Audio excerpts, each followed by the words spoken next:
Hi friends, good morning friends. Welcome to Ramya multi vlogs friends. ఈరోజు నేను ఒకటి చేద్దాం అనుకుంటున్నాను ఫ్రెండ్స్. ఏమనుకున్నారు? ఎగ్ దోశ చేయాలనుకుంటున్నాను. ఎలా ఉందో చూసి మీరు కూడా ఇంట్లో ఎలా చేస్తారో ఒకసారి కామెంట్ చేయండి. దాంట్లో ఏమన్నా తప్పులు ఏమన్నా ఉంటే మీరు ఎలా చేస్తారో చెప్పండి. నేను అలానే చేస్తాను ఫ్రెండ్స్. చూడండి ఫ్రెండ్స్, ఎగ్ ఆమ్లెట్ చేస్తున్నాను. ఫస్ట్ మనం అది వేసాం కదా, తిప్పాము శుభ్రంగా. దాంట్లో వచ్చేసరికి ఎగ్ వేసాం ఫ్రెండ్స్. నేనైతే 2 గుడ్లు వేద్దాం అనుకున్నాను, 2 ఎగ్స్ వేద్దాం అనుకున్నాను. సరే అని చెప్పేసి ఒకటే ఎగ్ వేసాను. నేను యాక్చువల్గా ఫస్ట్ టైం ఎగ్ దోశ వేయడం అనమాట. నేనైతే తినను ఈరోజు, అందుకని నేను ఎగ్ దోశ పిల్లల కోసం వేస్తున్నాను ఫ్రెండ్స్. తర్వాత కూడా ఇంకొక కర్రీ కూడా మీకు చూపిస్తాను, ఎలా చేస్తారు మీరు కూడా చెప్పండి. Thank you friends, thank you so much. Egg dosa ఎలా ఉంటుందో చెప్పండి. తర్వాత ఫస్ట్ మనం కారం వేసుకుంటాం ఫ్రెండ్స్. ఆ కారం బాగా చల్లుకుంటాము. కారం వేసిన తర్వాత మళ్ళీ సాల్ట్ కూడా వేస్తాం, ఎందుకంటే మనకి సాల్ట్ ఉందో లేదో కూడా తెలియదు కదా. మనం ఎగ్ వేసుకున్నప్పుడు ఖచ్చితంగా సాల్ట్ను కన్ఫామ్గా కారం వేసుకుంటాము. అలానే మనం వేసుకున్నాం ఫ్రెండ్స్. చూడండి ఫ్రెండ్స్, ఎలా ఉందో కామెంట్ బాక్స్లో కామెంట్ చేయండి ఫ్రెండ్స్. చూడండి, ఎగ్ అయితే నాకు ఇలానే, నేనైతే ఫస్ట్ టైం వేస్తున్నా ఎగ్ దోశ అయితే. నేనైతే బయట ఒక 2-3 టైమ్స్ తెప్పించుకున్నాను ఎగ్ దోశ. నాకు అంతగా నచ్చలేదు. నేను ఒకసారి ట్రై చేద్దాము అని చెప్పి నేను ట్రై చేశాను ఫ్రెండ్స్. చూడండి ఎగ్ దోశ ఎలా ఉంటుందో. చూడండి ఫ్రెండ్స్, ఎగ్ దోశ మీరు కూడా ఎలా తయారు చేస్తారో చెప్పండి కామెంట్ రూపంలో. Thank you friends, thank you so much. Friends, egg dosa ఇలానే చేస్తారా లేకపోతే వెరైటీగా చేస్తారా కూడా కామెంట్ రూపంలో కామెంట్ చేయండి ఫ్రెండ్స్. ఎగ్ దోశ చూడండి ఎలా అవుతుందో. మీరు కూడా ఒకసారి ట్రై చేయండి, ఇంట్లో కూడా ట్రై చేసి నాకైతే కామెంట్ బాక్స్లో కామెంట్ చేయండి. ఫస్ట్ మనం దోశపిండి వేసుకుంటాం, తర్వాత కారం వేసుకుంటాం, తర్వాత సాల్ట్ వేస్తాము, ఎగ్ కూడా వేసాము ఫ్రెండ్స్. చూడండి, నేనైతే అటు ఇటు తిప్పాను. చూడండి ఫ్రెండ్స్, ఎగ్ దోశ మీరు ఎలా తయారు చేస్తారో ఒకసారి అయితే కామెంట్ కామెంట్ చేయండి ఫ్రెండ్స్. నచ్చితే లైక్ చేయండి, షేర్ చేయండి, సబ్స్క్రైబ్ చేసుకోండి ఫ్రెండ్స్. ఎగ్ దోశ చూడండి ఫ్రెండ్స్, ఎగ్ అవుతుంది. ఎగ్ ఆమ్లెట్ అంటారు కదా, ఎగ్ దోశ అంటారు కదా, అదే ఎగ్ దోశ ఫ్రెండ్స్. చూడండి ఫ్రెండ్స్, అవుతుందా లేదా అని ఒకసారి చెక్ చేయండి ఫ్రెండ్స్. చూస్తున్నారా ఎగ్ దోశ ఎలా అవుతుందో? ట్రై చేయండి ఫ్రెండ్స్. మీరు ఎలా చేస్తారో నాకు ఒకసారి కామెంట్ రూపంలో అయితే కామెంట్ చేయండి friends. Egg dosa ready friends. తినండి ఫ్రెండ్స్, తినండి. Thank you friends, thank you. నచ్చితే లైక్ చేయండి, షేర్ చేయండి, సబ్స్క్రైబ్ చేసుకోండి. ఎగ్ దోశలో మనం ఆనియన్స్ వేసుకున్నా ఇంకా బాగుంటుంది, లేకపోతే నూనె ఎక్కువ వేసుకోవాలి ఫ్రెండ్స్. లాస్ట్ వరకు స్కిప్ చేయకుండా చూడండి friends. Egg dosa ready friends. చూడండి ఫ్రెండ్స్, ఎగ్ దోశ మీరు కూడా ఇంట్లో ఇలానే తయారు చేస్తారా లేకపోతే ఎలా తయారు చేస్తారో ఒకసారి కామెంట్ రూపంలో కామెంట్ చేయండి friends. Thank you friends, thank you so much. ఇప్పుడు మాత్రం నాటుకోడి చేస్తున్నాను ఫ్రెండ్స్. నాటుకోడి వచ్చేసరికి బాగా కడిగేసుకున్నాము నాటుకోడి. తర్వాత దాంట్లో సాల్టు, దాంట్లో పసుపు వేసుకున్నాం. పసుపు వచ్చేసరికి యాంటీబయాటిక్ కాబట్టి నేను పసుపు ఎక్కువ వేస్తాను. తర్వాత సాల్ట్ వేసాను ఫ్రెండ్స్. నేనైతే చేత్తోనే వేసేస్తానని. ఆయిల్ వేసాము, ఎందుకంటే ఆయిల్ వేస్తే తొందరగా ముక్కకే పట్టిద్దని చెప్పి నేను అన్ని దాంట్లో ఆయిల్ అయితే ఖచ్చితంగా వేస్తాను.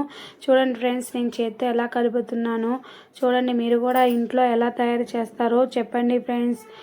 చికెన్ నాటుకోడి కర్రీ నేనైతే స్కిన్లెస్ తెప్పించాను ఫ్రెండ్స్. నాటుకోడి అంటే పిల్లలు ఎక్కువగా తినలేరు కాబట్టి స్కిన్లెస్ తెప్పిస్తే పిల్లలకి తొందరగా తింటారు. చాలామంది కుక్కర్లో పెడతారు ఫ్రెండ్స్ నాటుకోడిని. నేనైతే నాటుకోడిని పెట్టలేదు, అలా కలిపేసి ఒక 10 నిమిషాలు పెట్టాము. తర్వాత తగినంత టమాటాలు, పచ్చిమిర్చి, ఉల్లిపాయలు ఖచ్చితంగా కట్ చేసి పక్కన పెట్టుకుంటాము. తర్వాత ఒక కళాయి వేసుకొని దాంట్లో నూనె వేసిన తర్వాత బాగా వీటెక్కిన తర్వాత బుడగలు వస్తున్నాయి చూడండి ఫ్రెండ్స్. ఆనియన్స్ వేస్తుంటే ఆనియన్స్ మాత్రం కొంచెం ఎర్రగా అవ్వాలి ఫ్రెండ్స్, ఎందుకంటే ఎర్రగా కావాలి అంటే నాటుకోడి మంచిగా రుచిగా టేస్ట్గా ఉంటుంది. నాటుకోడిలో ఎక్కువగా రాగి సంకటి అని అంటారు. నేనైతే రెస్టారెంట్లో చూశాను, నేను ఫస్ట్ టైము, నాకైతే తెలియదు. మా పెద్దకు ఒకసారి తింటూ ఉంటుంటే నేను చూశాను, అలానే మా ఫ్రెండ్ ఒకసారి తింటూ ఉంటుంటే నేను చూశాను ఫ్రెండ్స్. నాటుకోడి అండ్ చికెన్ తింటూ ఉంటుంటే చూశాను. నేనైతే ఇప్పటివరకైతే అది ట్రై చేయలేదు నాటుకోడిని. నేను ఎప్పుడైనా ఈ రైస్ అయితే నేను తినను, పిల్లల కోసం చేస్తున్నాను ఫ్రెండ్స్. నచ్చితే లైక్ చేయండి, షేర్ చేయండి, సబ్స్క్రైబ్ చేసుకోండి ఫ్రెండ్స్. ఆనియన్స్ చూడండి ఎంత ఎర్రగా అవుతాయో. ఆనియన్స్ ఎంత ఎర్రగా అవుతే అంత మంచిది ఫ్రెండ్స్. ఎప్పుడైనా కానీ చికెన్లో మనం చేసుకునేటప్పుడు కొంచెం 2 లవంగాయలు దాల్చిన చెక్కలు వేసుకుంటే ఆ వాసన స్మెల్ బాగుంటుంది ఫ్రెండ్స్. ఒకసారి ట్రై చేయండి. ఆ స్కిప్ ఏమన్నా నచ్చితే థ్యాంక్ యూ ఫ్రెండ్స్. చూడండి ఫ్రెండ్స్, ఎర్రగా అయ్యింది. తర్వాత నేను కొంచెం పసుపు వేసాను ఫ్రెండ్స్, ఎందుకంటే పసుపు నాటుకోడిలో కొంచెం వేసాను కాబట్టి పసుపు అయితే దీంట్లో కూడా ఆనియన్స్లో కూడా వేసాను. చూడండి ఫ్రెండ్స్ ఎంత ఎల్లోగా వస్తుందో. తర్వాత పచ్చిమిర్చి మనం కట్ చేసుకున్నాం కదా, అలా కట్ చేసుకున్నవి దాంట్లో వేసాం ఫ్రెండ్స్. కట్ చేసిన తర్వాత ఆటోమేటిక్గా అటు ఇటు తిప్పుకున్నాము. ఒక 5 మినిట్స్ తర్వాత అలానే ఉంచాలి ఫ్రెండ్స్, ఎందుకంటే మనకి ఉల్లిపాయలు ఎంత తొందరగా మగ్గితే అంత మంచిగా ఉంటుంది. తర్వాత టమాటాలు కూడా నేను వేసేసాను ఫ్రెండ్స్. చూడండి ఫ్రెండ్స్, టమాటాలు మీరు కూడా ఇంట్లో ఇలా తయారు చేస్తారా, లేకపోతే ఇంకో విధంగా తయారు చేస్తారా చెప్పండి friends. Thank you so much friends. నచ్చితే లైక్ చేయండి, షేర్ చేయండి, సబ్స్క్రైబ్ చేసుకోండి friends. Thank you so much friends. ఒకసారి అయితే టమాటాలు అయితే బాగా ఉడికాయి ఫ్రెండ్స్. అటు ఇటు తిప్పాము, బుడగలు కూడా వస్తున్నాయి. నూనె చూడండి. మీరు ఇలానే తయారు చేస్తారా, ఇంకా విధంగా తయారు చేస్తారా అని ఒకసారి ట్రై చేయండి. నేనైతే ఇలా ట్రై చేశాను ఫ్రెండ్స్, మీకు నచ్చాలని. తర్వాత కొంచెం మనం ఇందాక కడిగిన తర్వాత మనం అన్నీ కలుపుకున్నాం కదా, పసుపు ఆయిల్ పెట్టుకున్న తర్వాత దాంట్లో వేసేసాను నాటుకోడి ముక్కలు. చూడండి, స్కిన్లెస్ ఫ్రెండ్స్ అది. నేనైతే స్కిన్లెస్సే తెప్పించాను, ఎందుకంటే పిల్లలు తినలేరు కదా, పట్టి స్కిన్లెస్ అయితేనే బాగుంటుంది. చూడండి ఫ్రెండ్స్, నచ్చితే లైక్ చేయండి, షేర్ చేయండి, సబ్స్క్రైబ్ చేసుకోండి ఫ్రెండ్స్. చూడండి ఫ్రెండ్స్, 5 మినిట్స్ అటు ఇటు తిప్పుతూ ఉండాలి నాటుకోడిని. తర్వాత నేను అవన్నీ అయిపోయిన తర్వాత 5 మినిట్స్ తర్వాత ఒక ప్లేట్ తీసుకున్నాను. దాంట్లో మసాలా తీసుకోవాలి కదా ఫ్రెండ్స్. తర్వాత వచ్చేసరికి అల్లము, వెల్లుల్లిపాయలు, జీలకర్ర, గసగసాలు, ధనియాలు, దాల్చిన చెక్క, లవంగాయలు అన్నీ తీసేసుకొని దాంట్లో వేసాం ఫ్రెండ్స్. ఎందుకంటే మనకి మసాలా వచ్చేసరికి కొంతమంది ఆనియన్స్, ఎండు కొబ్బరి కూడా వేసుకుంటారు. ఆనియన్స్ వచ్చేసరికి అప్పుడు వరకే బాగుంటుంది, తర్వాత మన్నాడు బాగుండదు. అందుకని అల్లం, వెల్లుల్లిపాయలు, దాల్చిన చెక్క, లవంగాయలు, జీలకర్ర, గసగసాలు అన్నీ వేసుకొని మనం మిక్సీ పట్టేసుకుంటాము. తర్వాత చికెన్ కలిసిందా లేదని ఒకసారి అటు ఇటు తిప్పుకున్నాం ఫ్రెండ్స్. చూడండి ఫ్రెండ్స్, నచ్చితే లైక్ చేయండి, షేర్ చేయండి, సబ్స్క్రైబ్ చేసుకోండి ఫ్రెండ్స్. చూడండి ఫ్రెండ్స్, కొంచెం ఒక 50% అయితే నాటుకోడి అయితే ఉడికిపోయింది. ఎందుకంటే చాలామంది నాటుకోడి వచ్చేసరికి కుక్కర్లో బాగా పెట్టేసి ఒక 7 విజిల్స్ 8 విజిల్స్ పెడతారు. నేనైతే 8 విజిల్స్ పెట్టాను ఫ్రెండ్స్, ఎందుకంటే నాటుకోడి ఎప్పుడైనా మనకి గిన్నెలో కానీ కళాయిలో వండుకుంటేనే ఆ టేస్ట్ వేరేగా ఉంటుంది. విజిల్స్ పెడితే ఆ టేస్ట్ వేరేగా పోతుంది ఫ్రెండ్స్, ఎందుకంటే మనం నాటుకోడి తిన్న రుచి కూడా ఉండదు. అందుకని నేను ఇలా ట్రై చేస్తున్నాను. మీరు ఎలా తయారు చేస్తారో ఒక్కొక్కసారి కామెంట్ రూపంలో కామెంట్ చేయండి. మనమైతే మసాలా రెడీ చేసుకున్నాం కదా ఫ్రెండ్స్. ఇప్పుడైతే ఆ మసాలా 50%, 60%, 70% అయిన తర్వాత ఆ మసాలా వేస్తాము. ఇప్పుడు అయితే వేయబడిన ఫ్రెండ్స్. చూడండి ఫ్రెండ్స్, ఒకసారి మీరు కూడా ఇలానే ట్రై చేస్తారా. 70% ఆటోమేటిక్గా ఉడికింది ఫ్రెండ్స్. చూడండి ఎలా ఉడుకుతుందో. ఉడికిన తర్వాత మీకు అలా యాక్చువల్గా దాంట్లో కారం వేస్తాం, అంటే 60% ఉడికిన తర్వాత కారం వేస్తేనే ముక్కకి తొందరగా పట్టిద్ది ఫ్రెండ్స్. ఎప్పుడైనా కానీ మనం ముందు వేసుకుంటే నాటుకోడి అంతా టేస్ట్ అంతా ఖరాబ్ అయిపోతుంది. అందుకని 50, 60, 70% అయిన తర్వాత కారం వేసుకుంటాము. చాలామంది విజిల్స్ బాగా పెడతారు, కానీ నాకైతే విజిల్ పెట్టడం అయితే ఇష్టం ఉండదు. ఏదైనా కానీ ఇలానే చేసి పెడతాను పిల్లలకి మాత్రం. కానీ రుచిగా ఉండాలి కదా, మనం చేసే ఫుడ్లో కొంచెం రుచిగా ఉంటేనే ఆటోమేటిక్గా మనం ఇంకా తినాలనిపిస్తుంది. అదే రుచికరంగా లేకపోతే మనం అయితే తినలేం కదా ఫ్రెండ్స్. అందుకని నేను ఇలానే తయారు చేస్తాను. మీరు ఎలా తయారు చేస్తారో కామెంట్ రూపంలో కామెంట్ చేయండి. తర్వాత మనం పేస్ట్ చేసుకున్నాం కదా ఫ్రెండ్స్, ఇందాక చూపించాను కదా. చాలామంది ఆంధ్ర సైడ్లో మనకి అల్లం, వెల్లుల్లిపాయ, దాల్చిన చెక్క, లవంగాయలు, జీలకర్ర, గసగసాలు అన్నీ వేసి మిక్సీ పడతాము. అలా పెడితేనే టేస్ట్గా అదిరిపోతుంది. ఒకసారి అయితే ఆ మసాలా కూడా ట్రై చేయండి. ఇంట్లోనే ఒక సింపుల్గా ఒక 5 మినిట్సే పడుతుంది మనకి మసాలా తయారు చేసేదానికి. చాలామంది అల్లం, వెల్లుల్లిపాయ పేస్ట్, గరం మసాలా అన్నీ వేస్తారు, కానీ ఆ వేసినంత మాత్రాన టేస్ట్ ఉండదు. మీరు ఎలా చేస్తారో ఒకసారి కామెంట్ రూపంలో కామెంట్ అయితే చేయండి. ఓకేనా ఫ్రెండ్స్, నచ్చితే లైక్ చేయండి, చేయండి, షేర్ చేయండి, సబ్స్క్రైబ్ చేసుకోండి. ఇప్పుడు మనం కారం వేసుకున్న తర్వాత మనకి కొంచెం మసాలా వేసుకున్నాము. తర్వాత దీంట్లో నేనైతే వాటర్ వేయను ఫ్రెండ్స్, ఎందుకంటే వాటర్ వేసినా కూడా తొందరగా చేంజ్ అంతా మొత్తం మనం ఫస్ట్ నుంచి చేసిందంతా టోటల్గా చేంజ్ అయిపోతుంది. నేను అందుకని కొంచెం వాటరే వేద్దామని కొంచెం అయితే వాటర్ వేసాను. ఎందుకంటే మనకి నాటుకోడి కాబట్టి కుక్కర్లో వేస్తే తొందరగా ఉడకడానికి అవుతుంది ఫ్రెండ్స్, ఎందుకంటే అది తొందరగా అవుతుంది. కానీ ఇప్పుడు మనం దీంట్లో పెట్టాను కాబట్టి ముక్క ఉడకలేదని చెప్పేసి మళ్ళీ నేను వాటర్ వేసాను ఫ్రెండ్స్. చూడండి ఫ్రెండ్స్, మీరు కూడా ఇంట్లోనే ఇలా తయారు చేస్తారా, లేకపోతే ఇంకా వేరే విధంగా ట్రై చేస్తారంటే మరాఠీ, మహారాష్ట్ర, కర్ణాటక, ఆంధ్ర, తెలంగాణ ఇంకా రెస్టారెంట్ సైడ్ అలా తయారు చేస్తూ ఉంటారు కదా ఫ్రెండ్స్. అలా కాకుండా ఇంకా ఎలా తయారు చేస్తారో చూడండి, చాలా బాగుంటుంది ఫ్రెండ్స్. ఒకసారి ట్రై చేయండి. ఒకసారి నచ్చితే నా ఛానల్లోకి వెళ్ళి అన్ని వీడియోస్ ఒకసారి ట్రై చేయండి. తర్వాత నేను వచ్చేసరికి నా దగ్గర గరం మసాలా లేదు, నేనైతే బయట నుంచే తెప్పించేసేసి గరం మసాలా అన్నీ వేసాను. వేసిన తర్వాత ఇప్పుడు చూడండి మీకు ఎంత బాగా రుచిగా చూపిస్తుందో, ఎందుకంటే మనం చేసే విధానంలోనే మనకి కూర కూడా తెలిసిపోతుంది ఎలా ఉంది అని.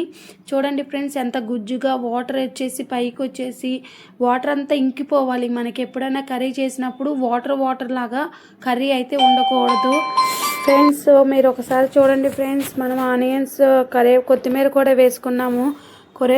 కొత్తిమీర వేసుకుంటే ఆ టేస్ట్గా వేరేగా ఉంటుంది. ఎప్పుడైనా సన్నగా కట్ చేసుకొని ఆటోమేటిక్గా మీరు అటు ఇటు చూడండి ఫ్రెండ్స్, ఇప్పుడు అటు ఇటు తిప్పుకుంటున్నాం కదా కాబట్టి మనం అది చాలా బాగా రుచికరంగా ఉంటుంది ఫ్రెండ్స్. చూడండి ఎంత బాగా ఉందో కూడా, మీరు కూడా ఇంట్లో ఒకసారి అయితే ట్రై చేయండి ఫ్రెండ్స్. నచ్చితే లైక్ చేయండి, షేర్ చేయండి. నాటుకోడి తీసేసి అయిపోయింది ఫ్రెండ్స్, 70-80% అయిపోయింది. కుక్కర్లో పెట్టకుండా ఒకసారి ఇలానే ట్రై చేయండి ఫ్రెండ్స్. ఎప్పుడైనా కళాయిలో ఎంత టేస్ట్గా ఉంటుందో ఆ టేస్ట్కి ఈ టేస్ట్కి ఒకసారి అయితే ట్రై చేయండి. తర్వాత మీరు ఎంత గుజ్జుగా కూడా వచ్చిందో చూడండి. ఎప్పుడైనా మసాలా మనం వేసుకుంటేనే కానీ అలా మనకి గుజ్జుగా వస్తుంది. గసగసాలు, ధనియాలు, దాల్చిన చెక్క, లవంగాలు అన్నీ వేస్తేనే మిక్సీ వేస్తేనే మీకు గుజ్జుగా ఉంటుంది. చూడండి వైట్ రైస్ అండ్ నాటుకోడి అండ్ ఆనియన్స్, నిమ్మకాయ చూడండి ఫ్రెండ్స్. తర్వాత ఎంత బాగుందో. నెక్స్ట్ నేను నా కూర చేసుకుంటున్నాను friends. Hi friends, good evening friends, good afternoon friends, good morning friends. Ramya multi vlogs friends. Onions ముందుగా మనకి ఆనియన్స్ అండ్ బెండకాయలు, దోసకాయలు, టమాటాలు, పచ్చిమిర్చి కావాలి ఫ్రెండ్స్. అవి ఎందుకంటే మనకి మిక్సర్ కర్రీ అనుకుంటాం కదా. తర్వాత వచ్చేసరికి వంకాయలు కూడా వేసుకున్నాను ఫ్రెండ్స్. వంకాయలు వచ్చేసరికి మనం కట్ చేసేసుకొని మనం వాటర్లో సాల్ట్ వేస్తేనే నల్లగా అవ్వకుండా పాడవకుండా వంకాయలు ఉంటాయి. ఒక 10 minutes అయినా కానీ అది మీరు సాల్ట్ వేయకపోతే ఆటోమేటిక్గా మీకు నల్లగా వస్తాయి. అప్పుడు కర్రీ కూడా టేస్ట్గా ఉండదు. మనం ఇప్పుడు కూరలోకి వెళ్ళిపోతాం ఫ్రెండ్స్, ఎందుకంటే ఎక్కువగా మనం నాంచకూడదు. దోసకాయలు అండ్ బెండకాయలు, టమాటాలు, ఆనియన్స్, పచ్చిమిర్చి తర్వాత మనం ఒక బౌల్ తీసుకుంటాము ఫ్రెండ్స్. ఎందుకంటే ఇవి ఎందుకు చూపిస్తున్నానంటే మీరు కూడా ఎలా తయారు చేస్తారో నాకు కూడా చెప్తారు కదా ఫ్రెండ్స్, అందుకని నేను అడుగుతున్నాను ఫ్రెండ్స్. చూడండి ఫ్రెండ్స్, ఒకసారి నచ్చితే లైక్ చేయండి, షేర్ చేయండి. కూరలోకి వెళ్ళిపోదాం ఫ్రెండ్స్. Thank you. ముందుగానే మనం ఒక కళాయి తీసుకొని దాంట్లో పచ్చిమిర్చి, ఎండుమిర్చి, ఎల్లుల్లిపాయలు, కరివేపాకు, ఆనియన్స్ అన్నీ వేసుకుంటాము. పచ్చిశనగపప్పు, ఆవాలు, జీలకర్ర. తర్వాత మనకి ఆనియన్స్ వేసుకుంటున్నాం ఫ్రెండ్స్. ఆనియన్స్ వచ్చేసరికి మనకి ఎర్రగా ఉండాలి. ఎర్రగా లేకపోతే మనకి కర్రీ బాగుండదు. కర్రీ ఎందుకు బాగుండదంటే అది ఆటోమేటిక్గా కర్రీ టేస్ట్గా ఉండాలి అంటే మీకు ఆటోమేటిక్గా ఆనియన్స్ బాగా ఎర్రగా ఉండాలి ఫ్రెండ్స్. ఎర్రగా ఉండాలి అంటే మీకు టేస్ట్ అదిరిపోవాలి అంటే మీకు గానుగ నూనె కూడా వేసుకుంటారు. పిల్లలకి చాలా మంచిది గానుగ నూనె, ప్యూర్గా దొరుకుతుంది. మనం పట్టించుకోవచ్చు గానుగ నూనె. ఒకసారి అయితే ట్రై చేయండి. పిల్లలకు కానీ పెద్దలకు కానీ గానుగ నూనె అయితే చాలా బాగుంటుంది. మనకి దొరుకుతుంది కూడా గానుగ నూనె. నేనైతే రాజమండ్రి నుంచి అయితే గానుగ నూనె అయితే తెప్పించుకున్నాను ఫ్రెండ్స్. తర్వాత సాల్ట్, పసుపు వేసుకున్నాను. పసుపు మాత్రం అన్ని దాంట్లో ఉంటుంది కర్రీలో. పసుపు వచ్చేసరికి యాంటీబయాటిక్ ఫ్రెండ్స్. తర్వాత సాల్ట్ వేసేసుకున్నాను. సాల్ట్ ఎందుకు వేసుకుంటానంటే ఆనియన్స్ తొందరగా అవ్వడానికి ఖచ్చితంగా వేసాను. నేనైతే మిర్చి అయితే ఒకటి పడిపోయింది, కానీ నేను పచ్చిమిర్చి ఎక్కువ వేయను, కారం వేయను, మిర్చి అయితే వేస్తాను, ఎండుమిర్చి. అందుకనే మళ్ళీ పడిపోయింది కదా, మళ్ళీ ఎందుకు వృధా చేయడం అని ఆ ఎండుమిర్చి కూడా దాంట్లో వేసాను ఫ్రెండ్స్. చూడండి ఫ్రెండ్స్, ఎర్రగా అయ్యిందా ఫ్రెండ్స్ ఆనియన్స్ కూడా. చూడండి ఫ్రెండ్స్. తర్వాత ఒక 5 మినిట్స్ తర్వాత ఆ టమాటాలు మనం సన్నగా కట్ చేసుకున్న టమాటాలు ఉంటుంది కదా ఫ్రెండ్స్, ఆ టమాటాలు కూడా దాంట్లో వేసుకుంటున్నాము. ఆ టమాటాలు వేసుకున్నాక దాంట్లో కొంచెం వాటర్ ఉంది, ఆ వాటర్ కూడా దాంట్లో వేసేసుకున్నాను. ఒక 5 మినిట్స్ తర్వాత అలా ఇలా తిప్పేసుకొని పక్కన పెట్టేసుకున్నాను ఫ్రెండ్స్. టమాటాలు కూడా మగ్గాలి, మగ్గకపోతే టేస్ట్ పచ్చి పచ్చిగా వాసన వస్తుంది, దానివల్ల బాగుండదు. అందుకనే మనం టమాటాలు ఖచ్చితంగా వేసుకోవాలి ఫ్రెండ్స్. టమాటాలు ఎక్కువగా వేసుకుంటేనే టేస్ట్ ఉంటుంది. నాకు టమాటా వంకాయ అంటే చాలా ఇష్టం ఫ్రెండ్స్. ఎప్పుడైనా ఇంట్లో ట్రై చేయండి, నేను కూడా ఒకసారి ట్రై చేసి మీకు నేను ఎలా చేస్తానో ఒకసారి చూపిస్తాను. ఒక 5 మినిట్స్ తర్వాత మనం మూత పెట్టేసుకుంటాం, ఎందుకంటే ఆవిరి పోకుండా ఎక్కువగా మనకి టేస్ట్గా ఉండాలి అంటే ఆవిరి పోకుండా ఉండాలి ఫ్రెండ్స్. అందుకని ఒక 5 మినిట్స్ తర్వాత అలా పెట్టుకున్నా. నేనైతే కారం అవన్నీ పైన పెట్టుకుంటాను, తీసుకొచ్చి పైన కింద పెట్టుకున్నాను ఫ్రెండ్స్. సాల్ట్ కూడా నేను తక్కువ వేసాను కదా, లాస్ట్లో ఖచ్చితంగా వేస్తాను. తర్వాత తీసాను 5 మినిట్స్కి. తర్వాత ఎలా ఉందని చూశాను. తర్వాత వంకాయలు కూడా వేసేసాను, వంకాయలు బెండకాయలు అన్నీ వేసాను ఫ్రెండ్స్. టమాటాలు మగ్గిన తర్వాతే వేసుకోవాలి ఎప్పుడైనా కానీ. బెండకాయలు వంకాయలు కూడా వేసేసాను. వంకాయ ఇంకొకటి ఉందని మళ్ళీ దాంట్లో ఇంకొక వంకాయ కూడా మళ్ళీ తీసేసాను. చూడండి ఫ్రెండ్స్, మగ్గిందా మగ్గలేదా మీకే తెలుస్తుంది, ఎంత పర్సెంటేజ్ మగ్గాలో కూడా మీకే తెలుస్తుంది ఫ్రెండ్స్. నేనైతే ఇలా చేశాను. నాకు కింద వాళ్ళకి ఎదిరింటి వాళ్ళకు కూడా ఉంటుంది ఫ్రెండ్స్. ఎందుకంటే నేను ఏదన్నా చేసినా వాళ్ళు చేసినా నాకు ఇస్తారు, నేను చేసినా వాళ్ళకి ఇస్తాను ఫ్రెండ్స్. చూడండి ఫ్రెండ్స్ ఎలా ఉంటుందో కర్రీ. బెండకాయలు కూడా 2 మిగిలిపోయినాయి, మళ్ళీ వేసాను ఫ్రెండ్స్. బెండకాయలు కూడా ట్రై చేయండి సార్, ఇంట్లో ట్రై చేయండి ఫ్రెండ్స్. ఎలా ఉందో కర్రీ కూడా మిక్స్డ్ కర్రీ ఉంటుంది, ఎలా ఉందో చెప్పండి. వంకాయ బెండకాయలు అండ్ దోసకాయలు ఆనియన్స్ ట్రై చేయండి. మీరు కూడా ట్రై చేసి 5 మినిట్స్లో చెప్పండి ఫ్రెండ్స్. నాది వీడియో నచ్చితే లైక్ చేయండి. చాలా లాంగ్గా ఉంది కానీ నేను చేశాను, ఎందుకంటే 2 కర్రీస్ 3 కర్రీస్ ఈరోజు చేశాను ఫ్రెండ్స్. అందుకని లాంగ్గా పెట్టేశాను ఒకటే వీడియో. చూడండి ఫ్రెండ్స్, స్కిప్ చేయకుండా ఒకసారి చూడండి నా కర్రీ ఎలా ఉంది ఏంటి, నేను ఎలా చేశాను అని. నేనైతే ఇలానే చేస్తాను ఫ్రెండ్స్, ఎందుకంటే నాకు ఇలానే ఇష్టము. నాకు గుజ్జు గుజ్జుగా ఇష్టం అనమాట, ఏ కర్రీ తినాలన్నా. నాకు ఫ్రైలు అంటే ఇష్టం ఉండదు, నాకు ఇలానే ఇష్టము ఫ్రెండ్స్. చూడండి వాటర్ ఎలా పైకి వస్తున్నాయో, అది ఆయిల్ కదా, మనం గానుగ నూనె వేసాం కదా ఫ్రెండ్స్, దానివల్ల మీకు బుడగలుగా ఎక్కువగా వస్తుంది. ఒక 5 మినిట్స్ తర్వాత ఆటోమేటిక్గా అయిపోయింది. కర్రీ కూడా టేస్టీగా ఉంటుంది ఫ్రెండ్స్. చూడండి ఫ్రెండ్స్, తర్వాత నేను కారం వేసాను, 1 స్పూన్ వేసాను, ఎక్కువ వేయలేదు. ఎందుకంటే ఆనియన్స్ పచ్చిమిర్చి వేసాను కాబట్టి, ఎండుమిర్చి వేసాను కాబట్టి నేను 1 స్పూనే వేసాను. ఒక 5 మినిట్స్ అటు ఇటు తిప్పేసాను ఫ్రెండ్స్. సాల్ట్ పసుపు వేసేసాను కదా ఆటోమేటిక్గా, తర్వాత తిప్పేసాను. మళ్ళీ 5 మినిట్స్కి నేనైతే ఎప్పుడు కానీ నేను మూత అయితే పెట్టేస్తాను, ఎందుకంటే ఆవిరిపోతే మనకి టేస్ట్ బాగుండదు. తర్వాత చూడండి ఫ్రెండ్స్ ఎలా వచ్చిందో, గానుగ నూనె మామూలు నూనె వేసిన తర్వాత మీకు కర్రీ ఎంత టేస్ట్గా ఉందో చూడండి. మీరు కూడా ఇంట్లో ఒకసారి ట్రై చేయండి. మీ ఇంట్లో ఎలా తయారు చేస్తారు, ఏ విధంగా తయారు చేస్తారు అని, నేనేమన్నా తప్పులు ఏమన్నా చేశాను ఆ కర్రీలో, అది కూడా నాకు కామెంట్ రూపంలో అయితే కామెంట్ చేయండి ఖచ్చితంగా. మీకు నచ్చితే లైక్ చేయండి, షేర్ చేయండి, సబ్స్క్రైబ్ చేసుకోండి. మరికొన్ని వంటలతో నేను ముందుగా వస్తాను, ఎందుకంటే నేను కూడా ఫస్ట్ టైం నేర్చుకుంటున్నాను. యూట్యూబ్ కోసమే ఇంత కర్రీస్ చేస్తూ ఇలానే పెడుతున్నాను ఫ్రెండ్స్. చూడండి ఫ్రెండ్స్, కర్రీ రెడీగా ఉందా చూడండి. కర్రీ అయితే రెడీగా ఉంది ఫ్రెండ్స్. నచ్చితే లైక్ చేయండి, షేర్ చేయండి, సబ్స్క్రైబ్ చేసుకోండి. Thank you friends.